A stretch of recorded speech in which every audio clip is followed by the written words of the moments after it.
É isso, pessoal. Vamos para a nossa próxima conversa. Olha só.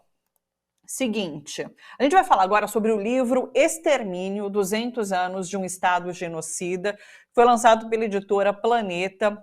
Ele é escrito por Viviane Gouveia. A Viviane é formada em Ciências Sociais, é mestre em Ciências Políticas pela Federal do Rio de Janeiro e atualmente é pesquisadora do Arquivo Nacional, desde 2006. O livro ele denuncia que desde os primeiros momentos, enquanto nação, o poder público, o Estado brasileiro, não se intimidou em massacrar cidadãos que ousaram se levantar, então, para exigir direitos. Vamos receber a Viviane para que ela explique melhor, então, as denúncias que ela traz no livro. Viviane, tudo bom com você? É um prazer te receber. Oi, boa tarde. Obrigada pelo convite. Prazer meu estar aqui. Viviane, conta mais pra gente, então. Quais as denúncias que você traz? A gente está às vésperas do 7 de setembro, né? Que é esse momento, então, de celebração, mas há muito o que se denunciar e que se criticar em relação a todo esse período que a gente vive enquanto nação, né? Conta mais pra gente sobre as denúncias. Então, na verdade, o livro ele é uma reunião de episódios que demonstram que o Estado brasileiro, muito mais do que massacrar o seu próprio povo, como foi bem dito por você, ele é pós-graduado em romper as próprias leis, porque essa que é a grande questão também, né? O Estado ele sempre teve dois pesos e duas medidas, digamos assim, para encarar as diversas demandas da sociedade, né? E para resolver os conflitos que são naturais, normais em qualquer sociedade. Conta para... Opa, travou? Eu pensei, travou. Travei? Pronto, voltou. Continua. Voltei. Onde eu parei, Voltou, desculpa. voltou. Você estava falando sobre esses episódios que você retrata no livro, né? Eu queria que você desse alguns exemplos. Fala pra gente sobre quais são esses episódios. Sim, os exemplos são justamente os exemplos em que o Estado ele não se intimida em romper as próprias leis. E não apenas aliás, eu nem chego a abordar períodos ditatoriais, né? Então a gente fala assim, eu parto de algumas de documentação oficial e não oficial também. Então, por exemplo, a gente no primeiro capítulo, a gente fala de um episódio que não é tão estudado, infelizmente, né, nas escolas, bom, pelo menos na minha época, né, já faz tempo, não era, que é a cabagem. Eu sei que não se pode falar exatamente nos anos 1830, né, Estado brasileiro consolidado, mas foi um péssimo início para nós, né? A forma como o regencial, lidou com a revolta dos cabanos no Grão-Pará, na década de 1830, foi com um massacre tacitamente permitido e incentivado pelo poder central do Rio de Janeiro. A partir daí, a gente entra pelo século XX, com a revolta da Chibata, e também a revolta da vacina, que não chega a ser abordada no livro, mas, enfim, foi uma discussão, né? Elas ocorrem logo no início do século XX. Então, na revolta da Chibata, como na revolta da vacina, centenas de pessoas foram despachadas para o Acre sem culpa formada, sem processo aberto, numa permissividade de um estado de sítio que ainda não tinha nem sido discutido pelo Congresso, pelo Parlamento, enfim, e isso tudo com uma disfarçatez que é impressionante, com orgulho, né? É uma coisa que eu acho bastante impressionante, como os homens públicos, eles têm muito orgulho de fazer isso com as pessoas quando elas são pobres, principalmente quando elas são pobres, né? Enfim, pessoas em grupos em situação de vulnerabilidade, né?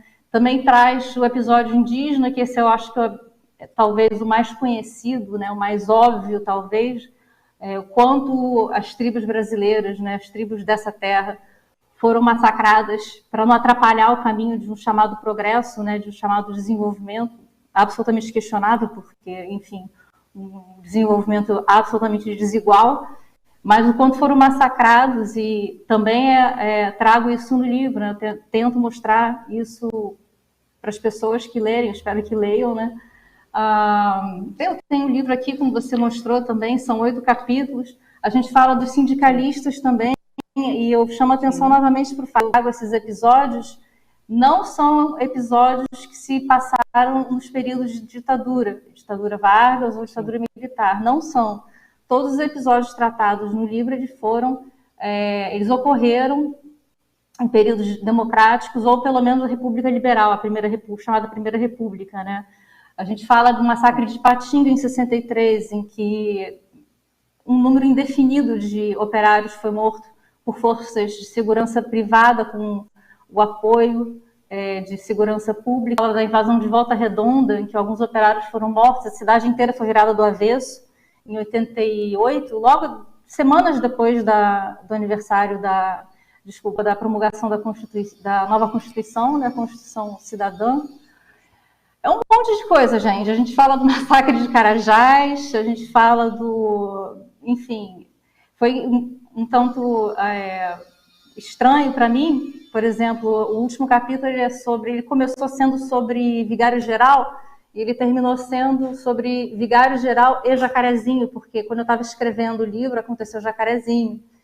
Então, a gente trouxe isso também, porque não para, né? Assim, não para. Sim. Então, esses são alguns exemplos, né? E qual é o papel das elites, da elite brasileira, né, nessa perpetuação de extermínio e nesses massacres, né? Qual é o papel dela junto ao poder público, permitindo, talvez, ou incentivando esses acontecimentos? Também quase uma novidade dizer o quanto as forças de segurança pública, o quanto as elites brasileiras, elas se recusam, elas não dão nem os anéis, né? Para dizer assim, né? Existe aquele ditado, né? Dá os anéis para não dar os dedos, elas não dão nem os anéis. E, ironicamente falando, né? Eu acho até que eu comento isso, eu tenho que bater palmas para a eficiência com que eles conseguem fazer isso. Você percebe que a democracia brasileira, ela só é uma democracia até que, né? Ela não é uma democracia verdadeira, ela é uma democracia apenas, e quando ela deixa de ser aquilo que se é predeterminado, quando o povo deixa de ser o povo cordial, o povo ordeiro que conhece seu lugar, quando o povo começa a se organizar, quando o povo começa a exigir seus direitos, alguma coisa acontece, né? Algum estado de exceção, algum governante obscenamente despótico, mesmo que não seja um ditador escancarado, uma ditadura, né? Às vezes até com o apoio de uma classe média que não tem nada a ganhar com isso. Então é um clássico falar que a elite brasileira, ela tem... Eu acredito basicamente que as elites, de uma forma geral, são bastante perversas e ninguém é bonzinho. Mas a elite brasileira, por razões históricas extremamente complexas, ela aprendeu muito bem a usar os dispositivos que estavam... os recursos que estavam à sua disposição para manter cada centímetro do seu poder econômico, do seu poder político, para decidir sozinho a utilização dos recursos dessa terra, a exploração dos recursos dessa terra. Qual é a relação que a gente pode fazer, inclusive, sobre esse comportamento da elite e uso das forças de segurança, né? Porque a gente, bom, entre os vários massacres, a gente vê muitos com o uso das forças de segurança pública, né? Você cita, inclusive, no livro, essa questão da punição, como a punição seria importante, essa punição nunca vem, nunca chega, né? E por conta disso, é o Estado concordando, de certa forma, com essa atuação das forças de segurança, né? Qual é a relação dessa elite e das forças de segurança e dessa omissão por parte do Estado em punir? As forças de segurança, elas fazem parte de um Estado que, historicamente, é dominado pela elite desde o debate, né? Desde o debate, não só... quando a gente fala dessa forma, talvez algumas pessoas tenham a impressão que a gente está salientando o fato de que a elite toma o poder à força e a elite domina a força. Isso acontece, obviamente, em alguns momentos históricos, mas não necessariamente. A gente está falando também de ideologia, de cultura... E do debate político que é imposto, enfim, por essas elites justamente. Quando você fala de força de segurança pública, ela faz parte desse Estado, ela trabalha para esse Estado. E não é à toa que o Estado não faz muita questão de punir, a punição é discricionária também, né? Não faz muita questão de punir os seus agentes quando aqueles agem ao arrepio da ordem legal contra aqueles que acham necessário massacrar sim. A gente vê esses exemplos claramente com sindicalistas, a gente vê esses exemplos claramente com os camponeses, né? E existe toda uma construção ideológica para você desqualificar todos esses inimigos. Isso anda de mão dada, né? Porque não ia adiantar muita coisa se você tivesse uma elite, um Estado, trabalhando juntos de várias formas, existem vários mecanismos, enfim, explícitos e implícitos para isso, se o grosso da população brasileira não aceitasse esse tipo de situação, se as pessoas percebessem que é alguma coisa errada. Mas, infelizmente, a gente percebe que a gente vive num país que assina embaixo de muita arbitrariedade, muita bizarrice, só falando assim. E eu vejo isso até hoje com muito espanto, né? Quando eu era mais jovem, eu pensei, nossa, quando eu ficar mais velha, eu acho que eu vou aceitar essas coisas melhor, não vou nada. Porque eu continuo vendo isso com muito, muito espanto. As pessoas assinando embaixo disso. Então, quando você fica espantado porque a polícia matou 23 pessoas em Carajás, em pleno anos 90 do século XX, como é que você fica espantado se você vai num bar e as pessoas elas acham, tudo bem você esfregar a cara do moleque no asfalto quente porque ele roubou uma pulseira de uma moça? O cara é bandido.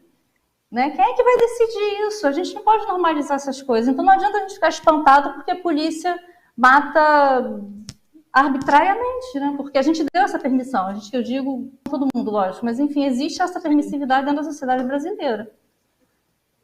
Viviane, você trata, né, dessa questão da criação do inimigo interno, né? Então, foram os índios, foram os sindicalistas, os camponeses, o bandido, enfim. Qual é o papel que a mídia exerce nessa criação do inimigo interno? Eu nem sei se você toca nisso no livro, mas, ao meu ver, tem um papel da grande imprensa, dessa imprensa tradicional, corporativa, que ajuda a criar esse inimigo interno, né? A gente tem esses programas policialescos que passam à vontade à tarde, que mostram essa questão, né, do bandido bom é bandido morto, que tudo bem se você esfregar a cara do moleque no asfalto, porque isso faz parte, inclusive, de uma maneira de punibilidade, né, que não vem de outra forma, então vem na relação indivíduo-indivíduo.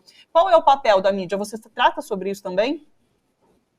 Não muito, mas assim, em primeiro lugar, a questão é você transformar questões sociais em questões de polícia. Porque, assim, se você trata de criminalidade urbana, isso é uma coisa. Se você trata de sindicatos fazendo greve, é outra, né? E o grande trabalho político do Estado, do governo, das elites, é transformar o operário em greve num bandido.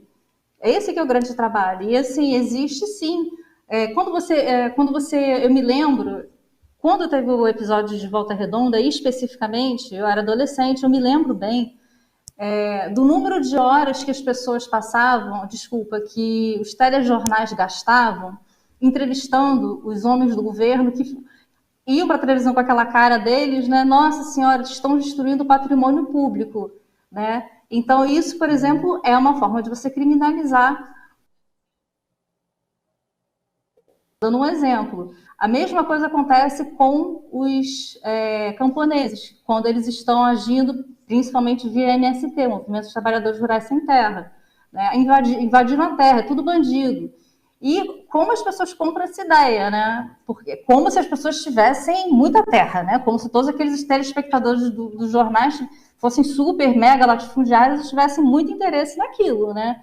Então, essa aceitação é muito acachapante. E uma coisa também que eu acho muito acachapante é como que as pessoas acham que você...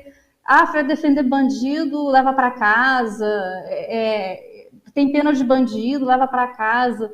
Não é uma questão de você ter pena de bandido, ou você não ter pena de bandido. É uma questão de você aplicar a lei e acabou. Né? A gente tem leis que devem ser cumpridas. Então, assim, isso pode parecer até um discurso meio liberal, mas eu acho que na altura do campeonato que a gente vive, é imprescindível que a gente, pelo menos, tenha um Estado e uma sociedade que as pessoas respeitem a lei. Né? Se você não concorda com aquela lei, vamos... Perdão? Nos parece tão óbvio, né? É isso. Justo, concordo. Nos parece tão óbvio, entendeu? Como é que você defende uma polícia que tem esse direito de fazer justiça com as próprias mãos? Um dia você vai ser vítima. As pessoas acham que elas estão a salvo. Elas não estão a salvo.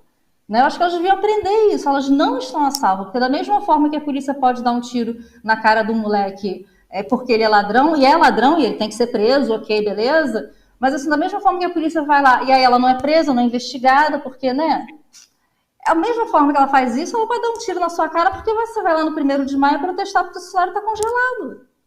Né? Como é que isso não entra na cabeça das pessoas é uma coisa que eu, sei lá, não entendo. Né?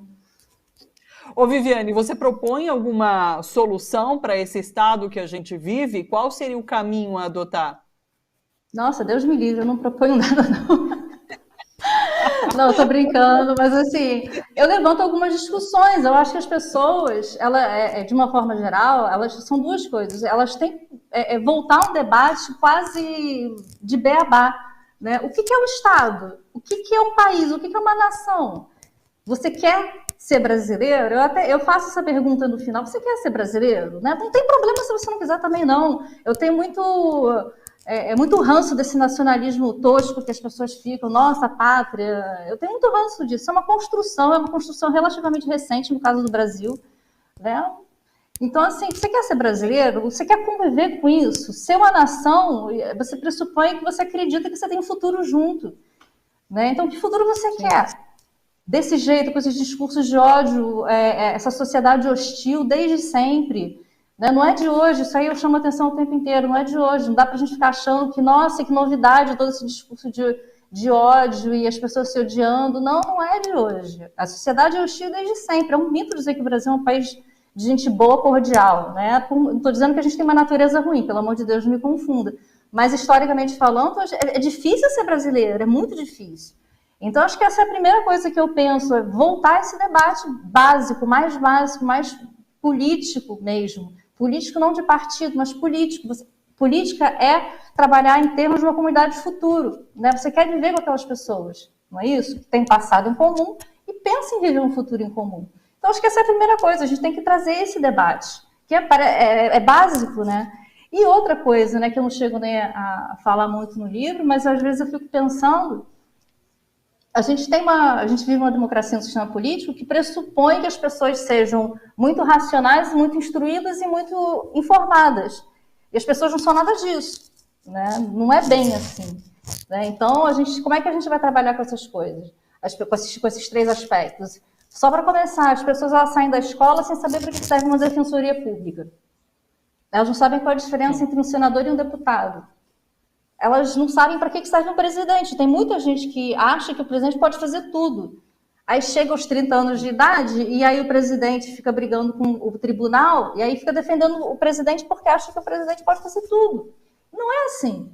Né? Então, as pessoas saem da escola sem saber de muita coisa em relação ao que será exigido delas em termos de cidadania, em termos de política, em termos de democracia. Então, assim, sim, mas saem da escola sabendo fazer várias equações, né? Um monte de equações que elas não vão usar nunca na vida, mas elas não sabem o básico da política, né? Para que servem os instrumentos que estão à disposição dela.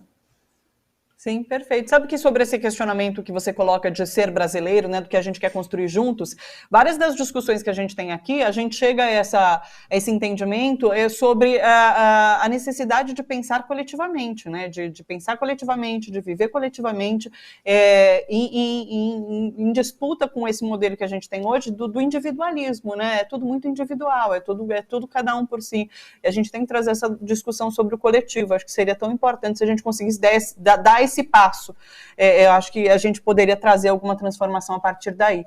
Viviane, agradeço demais a conversa aqui com a gente. Vou deixar o site da Editora Planeta para quem quiser entrar. Deixa eu pegar aqui direitinho, mas eu tenho aqui a tarja para que... Aí, ó, já está aqui, ó, planetadelivros.com.br. É só entrar aqui que vocês encontram, então, Extermínio, o livro da Viviane Gouveia. Fica o convite para você voltar mais vezes para a gente continuar discutindo essa nação que queremos. É isso. Viviane, muito obrigada. Um beijo para você.